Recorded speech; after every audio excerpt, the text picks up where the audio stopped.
Hello, hello, hello. We are live. Hello, and welcome to today's stream, which is around the mindset to be invisible and the motivation to being seen. Now, if you saw the write-up around this video for the topic that we're going to be covering here, you'll know that it has a lot to do with mindset, in my definition, how we think about things, and in a way, our ability to think about things differently. So, if you've ever wondered why or what it actually takes to achieve your own visibility dreams, your own visibility goals, your own visibility desires, then this video is definitely for you. Now, I come across a lot of people who are really brilliant, really powerful, very motivational, and totally inspiring. And it's like a journey that we all take. I include myself in this. We start off struggling with ways to have what we do be seen, to be taken seriously, to be heard and listened to. We sometimes, like, if we're the person doing the thing, sometimes it's harder for us to see clearer ways to articulate that, to share that, to make that visible in the world. Therefore, sometimes the work we do isn't understood. And this is especially true to those of you who are freelancers, consultants, service-based businesses. So quite often you're selling a service that can't be seen. And then the next part of the journey is this kind of wondering, how best can I put myself out there? How best can I have my work be known? How best can I have my brand be known, what I do be known? So I wanted to share a story about stationery. Now, if you really knew me, you would know I love stationery. I was once privately quoted as saying to a friend that I thought I needed a sponsor because I was walking through Greenwich and I saw a stationery shop that I hadn't seen before. I'm going to shout out Postmark because they're brilliant. Their cards, their stationery are just off the chain. And I got to the door and I literally stood like this outside the door, took a deep breath and went in. I didn't go in for anything, but I came out like 90 quid lighter and a whole host of sticky notes with flamingos on, and a couple of my favorite notebooks that have got numbered pages. And I realized at that point, this is not necessarily the healthiest thing to be doing, especially if you're a proper stationery lover. You will definitely have at least 2 or 3 notebooks that are really beautiful, really pretty, but you've maybe never written in.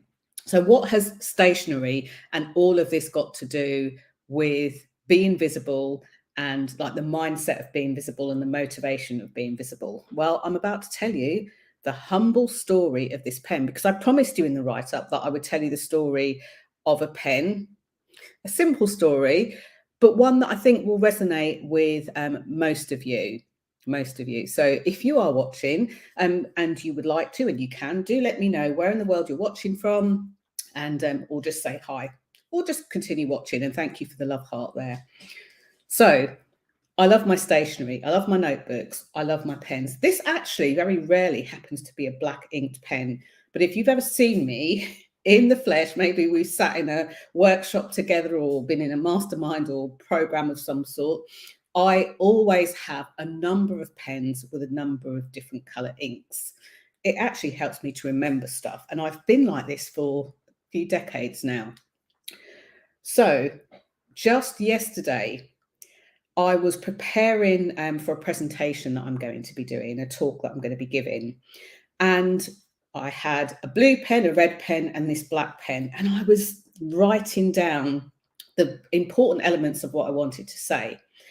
And when it got to the pieces that I wanted to write in black, I used this pen. But the problem was the pen, like the nib on the pen, seems to be worn down and was close to running out. So every time I wrote, this grey scratchy line came out. But what did I do? This was interesting to me when I reflected afterwards. I continued to double back. So let's say I was drawing an S. I continued to double back, which meant I had to do this 3 or 4 times before it even looked like a normal letter on the page, before I didn't get this grey grainy, half attempt of a letter. What that meant was, it meant that everything I wrote with the black ink took me maybe 4 times longer than it needed to be. So what happened was, I'd allocated just 15 minutes just to write out my thoughts, because after all, they were all in my head. I didn't have to research them or anything. So I took, I allocated these 15 minutes just to write out my notes. But I realised at about 25 minutes, it was taking me longer. And I thought, this is strange. Why is that? Now, many people that I speak to, like I said, brilliant, savvy, smart people will say, oh, I procrastinated, or I self-sabotaged, or I took longer because, whatever your reason or their reason is. When the true fact of the matter was, I was using a pen that actually needed throwing out. And the only reason I didn't throw it out yesterday, you can see I kind of bent it in half to remind myself that I needed to put it in the bin. But the reason I didn't throw it out was, when I had this realization that I'm about to share with you, I wanted to keep this just for this live stream as a reminder of what we often do. So our mindset is set that there's the thing we want to do when it comes to being visible. Maybe we want to do more video. Maybe we want to speak more. Maybe we want to get paid to speak, because we've done a lot of free speaking. Maybe we want to just put our work out there more. Maybe we're about to launch a new service or product. Maybe you're about to go into a different sector and want people to know what value you can bring. Maybe you've been studying your thing and you want to now bring that into your current world or your current work. And here's what we do. We metaphorically decide we want to do something and then use the most ineffective method of getting ourselves out there. The pen that doesn't work so well, the pencil that needs sharpening, the training that we think might be okay. We just look at what they're doing and model, or copy that because you like that and you think it will work for you. And it just gave me this realization that, much like a blunt saw, it's going to take us a lot longer to get to where we need to be. So this isn't a video about you have to do this or you have to do that or you have to do it even with me. This is around the mindset, how we think about the way we want to be visible, the motivation to being seen. And often, if we take a moment to think about where that comes from, where that started from, we will be going in the direction that we want to in leaps and bounds. We don't need to compare ourselves to others. We don't need to have a look at what someone else is doing to get validation to think that we're on the right path or not. Because once we've got it clear in our mind and we think differently about it, we actually think more clearly about what we want to do next. So, what does it actually take to achieve our visibility, dreams, and desires? So many people come to me with misconceptions of this. I need to be a clearly articulated speaker with good diction. I need to have English as my first language so that everybody understands what I say, because no one likes an accent. I call baloney on that. The way you look, the gender you're born into, the sexuality you are, the religion that you follow, none of that has anything to do with being seen. None of that has anything to do with being visible. And whilst so many people, especially if you're in the personal development or coaching space, you would have likely done a lot of work, a lot of self-reflection to look at what drives you, what doesn't drive you, what stops you, what motivates you, what pushes you. When we get into the black hole of, I don't think anyone really understands what I do, or I need to go out there and be visible in a whole new way than I've been before, or I need to put myself in front of a bigger audience, a different audience, a new audience, sometimes that's enough to shake our foundations. So if we don't consider the mindset stuff first, what goes in our head first, what we find ourselves doing is doing the thing, perhaps thinking it's not quote unquote working, and then we'll go into the place that really stops us. And that will be hidden from ourselves until the words come out of our mouth and we're lucky enough to hear them or spot them, Or, in many conversations that I've had, people have said something, and I've said, well, how does this thing mean that that thing happens? And then we've kind of both gone, oh, that's what's been stopping us. So think about like your intentions, what you want to bring into the world, and think about doing it differently, doing it your way. There's a whole lot more I could say on this, but I'm not going to kind of do a whole another extra long live stream. The other thing that I wanted to talk about, obviously, because I put it in the title, was our motivation.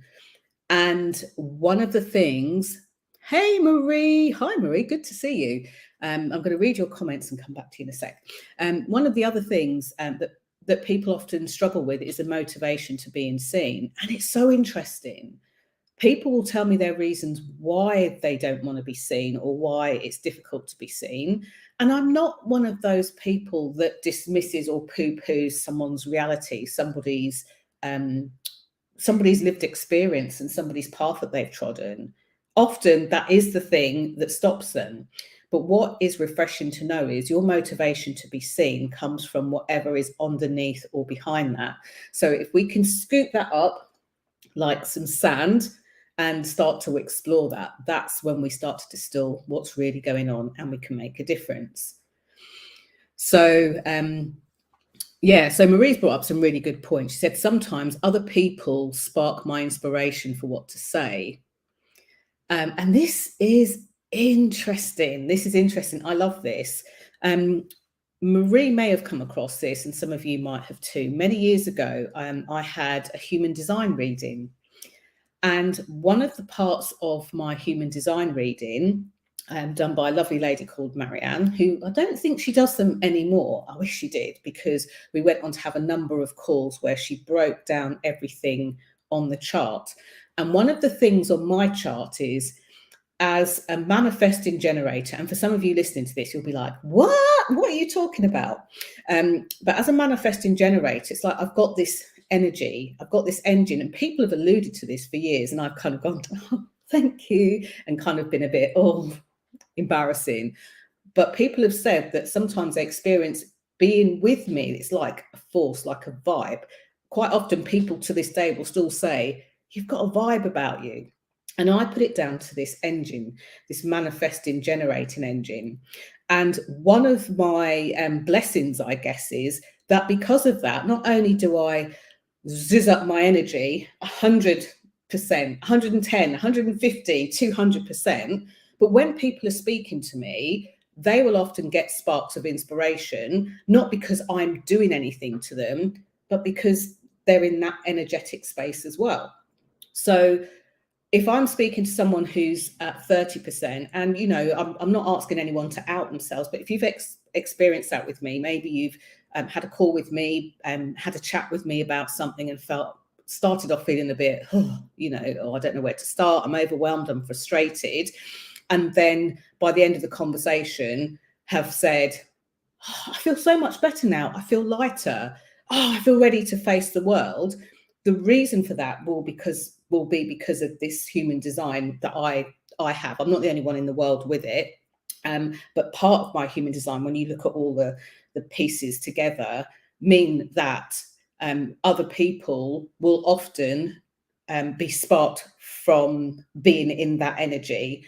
And I myself will experience that as well. So I'm not the only person in the world that does it. So when Marie says sometimes other people spark my inspiration for what to say, absolutely, it could come from that. It could come from a lot of other things as well. But what I do know about Marie, because I have met Marie in the flesh a number of times, what I know about Marie is that she has her own certain type of gold, her own certain kind of gold. And I think, Marie, that when you are with other people, that your own gold starts to be drawn out of you because you recognize something in them, you see something in them, and it's actually that juices you. So whilst I know you've said other people spark your inspiration, I feel like your inspiration's already there. But, when you're speaking to someone else, it just kind of ignites a spark. So they become almost like a catalyst for the gold that's already there. That's my thoughts.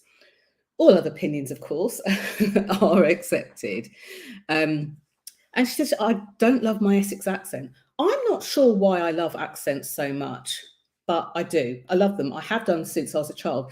Maybe because my parents came from the lovely island of Barbados and I grew up with accents. And around me, even though maybe not so much at school, although I did have a Czechoslovakian teacher who used to teach us how to play chess, even though I've forgotten all these years later. I've always loved accents ever since I was a child. And it's very rare for me to hear somebody speaking English with an accent and not understand what they're saying. I love the nuances of their accents. I love the nuances of the Essex accent. I actually spent a lot of time in Brentwood. Essex, I love it. Any accent, there's not an accent that I really don't love. And from a visibility perspective, from a point of being seen and being heard and being memorable, what better way to stand out than to have an accent? So I would invite anyone with their accent, ham it up. You'll be the person that's remembered because of your accent. Own who you are, own what you're about, and put it out there anyway. Because the thing that I know for sure, it's definitely not the reason that somebody wouldn't work with you, buy from you, employ you, promote you, put them on your stage. It just isn't. Okay. So go forth, be awesome, and be brilliant. So what I want to say today, unless anyone's got any other questions, I'm going to wrap up for now. You can see some of these and some of the older videos that I've done, and I've been doing quite a few of them over the last 12 years, coming on for 13 years now. We've switched over on my YouTube channel. If you just look for @JennyKovacs, you'll find some of the videos on there. Or have a little scrape through some of the videos here on my Facebook page, The Queen of Being Seen. I'd love to hear more about what you want to be more visible, more known for throughout this year and beyond, this month and beyond. I'd love to hear. So if you're not part of the Visibility Vibes Tribe already, then hop in there. It's a nice space where you can share what you want to do without the eyes of family and friends that you're normally associated with on Facebook seeing what you share. And also today there's a post in there where I'm asking, well, what motivates you? Or how have you motivated other people? What kind of things have you learned in your journey of like mindset and thinking differently? Because you all bring value to the table, you all bring gold. So I'd love to hear more about that. So for now, I say goodbye. Thank you for watching, and I will be back tomorrow at about 11:30 time, where I'll be sharing. What will I be sharing tomorrow? I can't even remember, and I probably can't see it now. But let me just pop up the slide. In fact, I can cheat and have a look on here. This is today's, and that's a picture of me looking really sweaty and swollen in the face because I've just finished a marathon.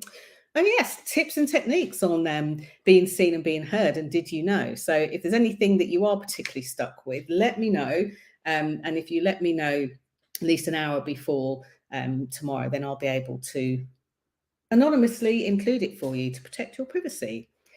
I'm Jenny Kovacs, the Queen of Being Seen, the visibility queen there.